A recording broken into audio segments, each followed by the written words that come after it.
Менде суроо бар. Гусул жок, өлүп калса эмне болот ахиретте? Эми караңыз.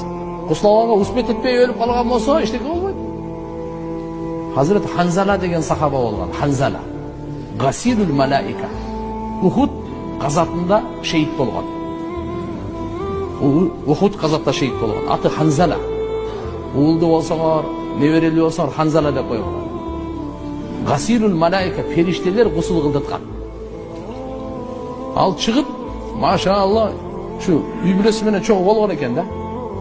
Но уже гусул кылганга чейин эле бул жакта чоң газап башталып кетти. Жихад. Ошол жерге барып анан кийин капырлар менен согушуп шейит болуп кетти. Пайгамбар саллаллаху алейхи ва саллям көрдүм дейт. Асманда периштелер келип, Hanzalаны жуундурушты. Тамчылап атып турсулары. Hanzalаны гасилул малаика. Кийин үй бүлөсүнөн сураштырса, чындап эле ошо чогуу болгондон кийин гусул алганга не успел. Мынандай болсо ахиретте машалла бейшеле болот андай болсо. Анжол эле гусул албай эле жүрө берген өлүп калса, караңыз, ким үйүндө жүрүп гусул албай жүрө берсе периште кирбейт. Ошон үчүн иншалла гусулду кечиктирбеш керек. Гусул албай эле жүрө берип чай пай тамак ичип жүрө берсе макрух тахрими болуп калат.